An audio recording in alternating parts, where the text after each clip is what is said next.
G'day and thanks for watching the latest episode of our YouTube travel series. Devonport in Northern Tassie was recently named Australia's top tourism town, and we're ready to dive into everything the island's third largest city has to offer. And what better way to kick things off than with a mini cruise from the mainland on the fabulous Spirit of Tasmania. I'm Aussie travel writer Adam Ford, and in this video we'll bring you tips for 10 fantastic things to do in Devonport. We'll kick things off with a tour of the Deluxe Cabins on the Spirit of Tas. Then delve into Devonport's seafaring traditions at the Bass Strait Maritime Centre.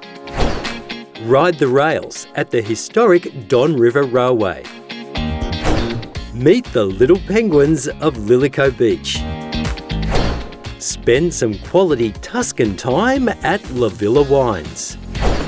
And much more. And as usual, we'll be talking to lots of local guests. So watch this video all the way through for insider tips and travel intel. But before we get underway, take a moment to subscribe to our YouTube channel for more amazing travel ideas.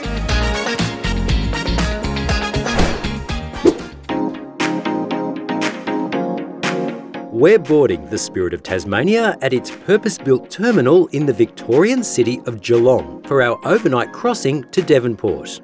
I'm travelling as a foot passenger, but you can of course take your vehicle on board. The check-in process is fast and efficient, and before too long, we're ready to roll. Okie dokie, well welcome to my home away from home here on board the Spirit of Tasmania. Now, believe it or not, I have done a cruise or two in my time, and I've got to say, the amenities here on board the Spirit of Tas are up there with the best of them. This is a deluxe cabin, which are located towards the front end of the ship. So you get these windows facing forward, which are letting in lots of natural light. Now in the cabin, we have a beautiful queen-size bed, all of your linen and your towels, and the amenities, as you can see, are provided. I'm liking the look of this beautiful bottle of Tasmanian Pinot Noir sitting on the table here. There are bathrobes available, very, very nice. You've got a flat screen TV there. And over here is the ensuite bathroom. So that's got your toilet there, your sink, and also a full-size shower.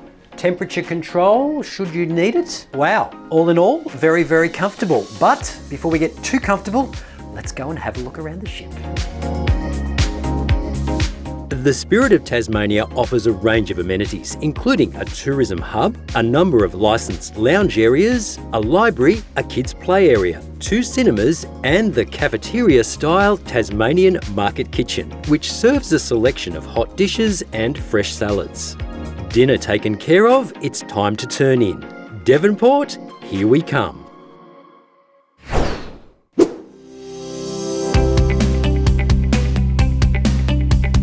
Having just crossed mighty Bass Strait, I'm keen to learn more about it at Devonport's must-visit Bass Strait Maritime Centre. My name is Joanna Gare, I'm the coordinator here at the Bass Strait Maritime Centre. We're a really quirky mix between a classic, old-fashioned kind of a museum and a really interesting, engaging, hands-on kind of an experience. So lots of shipwrecks, lots of histories around the vessels, and lots of wonderful boat models. But then we've also got quite a lot of information about Devonport's local history as well. Tell us a bit about Bass Strait from a historic point of view. Yeah, sure. So there is a sort of a mystique around this very unusual body of water, partly because of the winds, the roaring 40s coming through, but also because the turbulence underneath due to the shallowness of it, because it's actually not that deep. So you imagine that's going on underneath, shallow water, roaring 40s, narrow sort of crossing area, some very difficult navigational challenges.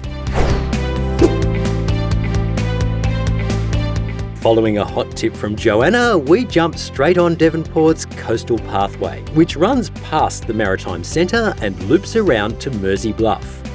The Bluff is home to possibly Australia's most photogenic lighthouse and offers sweeping views of Bass Strait.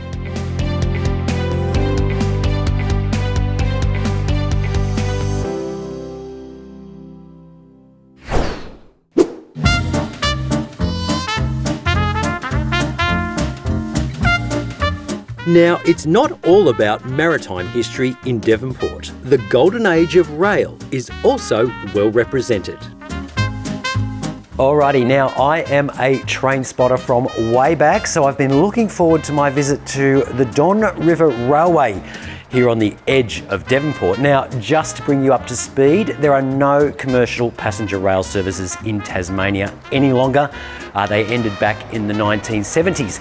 But the team here at Don River are doing their best to keep the island's proud rail heritage on track. Boom, boom, I have my ticket. Let's go. Don River Railway runs a tourist rail service from its station at Don to Coles Beach and back. There are a number of departure times and the return trip takes about 30 minutes.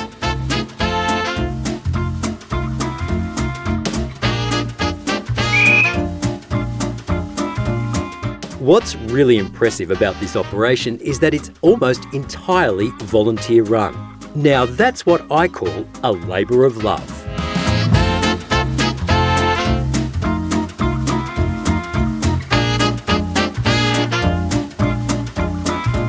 Leave time to check out the on-site museum, including its epic model railway.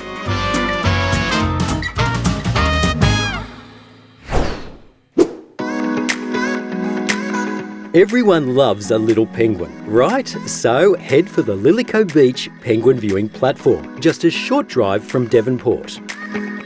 Now, waiting for the penguins to arrive home from a day of fishing in Bass Strait can be a chilly business. So I was thrilled to receive this awesome jacket to test drive from Ororo Heated Apparel. Yes, you heard that right. Powered by a rechargeable lithium battery, this garment has 5 separate heat zones and 3 heat settings, so you can adjust the warmth factor as needed. Ororo makes a whole range of heated garments, including these phenomenal gloves. No more frostbitten fingers for this winter traveller.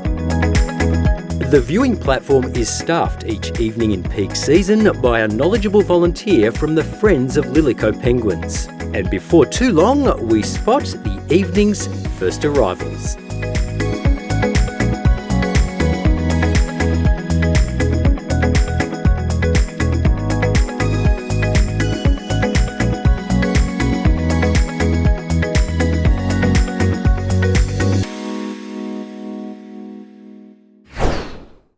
Now, fun fact, only one Tasmanian has ever held Australia's top job.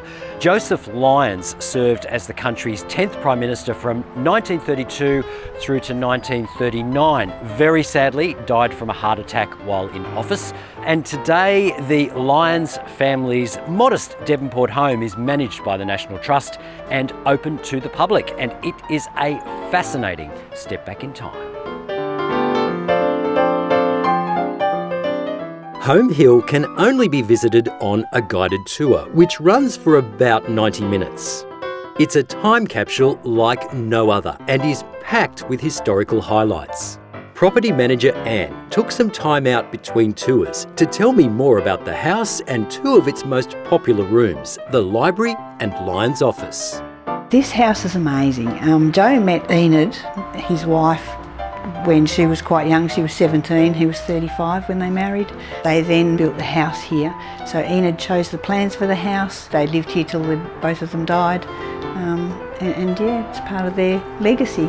So the library, all the books are theirs. They're all gifts from friends or the author, or they might be family books. So a lot of them are inscribed, which is fantastic. It's wonderful to see what they were reading at the time. There are also a lot of things in there that were gifts to Joe as Prime Minister. A clock that was given to him by the General Motors company when he opened a General Motors factory in Victoria in 1936. The front room too, we've got a room which was Joe's office while he was Prime Minister, and again that's got some really interesting bits and pieces in it too, so I like those as well.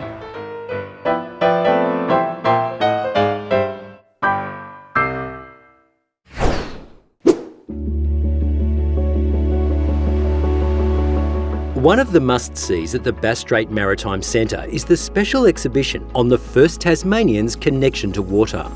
Local elder Dave Mangana-Goff contributed to the exhibition and runs the Tiagarra Aboriginal Cultural Centre on Mersey Bluff. So we dropped in to say hi. The centre is one of the oldest in the country and has recently been updated to include a cafe and retail space. The on-site museum is packed with artefacts relating to the cultural practice of the Palawa people. It's well worth a visit.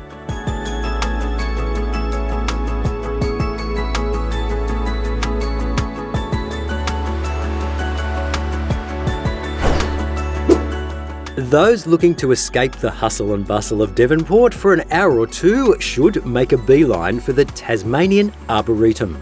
This 66-hectare botanical park has plenty to enthuse plant lovers and animal lovers, as it turns out.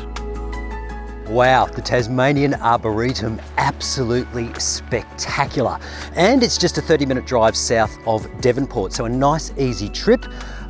It's an opportunity to stop and smell the flowers, which we absolutely love, but it's also a chance to meet one of Tasmania's shyest residents. Now, we lucked it at Lillico. Will we do the same thing here? Let's find out.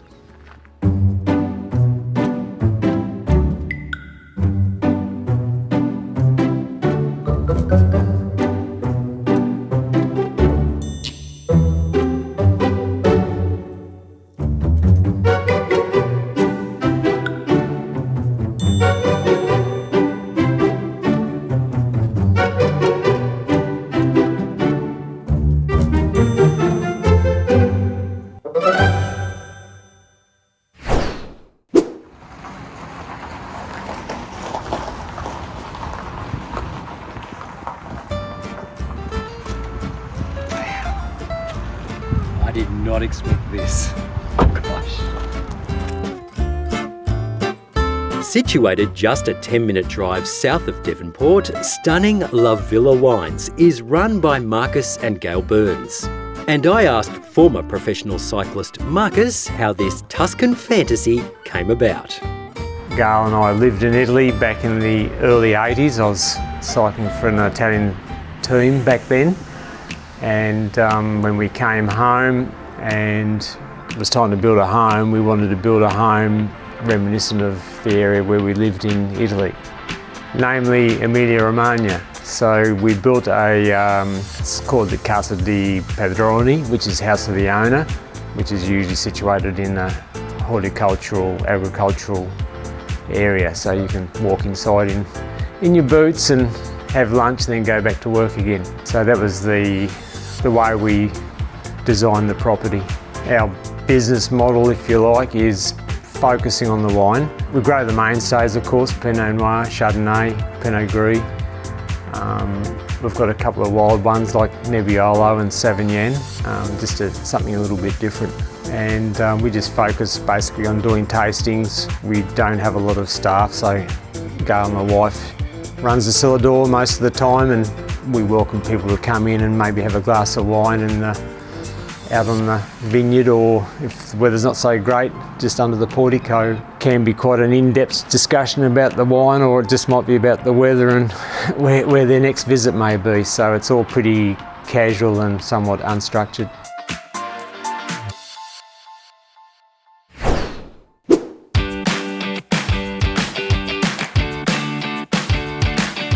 And finally, sightseeing can be thirsty work, so pull up a pew and a tasting paddle at Island State Brewing in Market Square. Established in 2022, Island State is Devonport's only independent brewery, and the team will be more than happy to walk you through their range of liquid wares.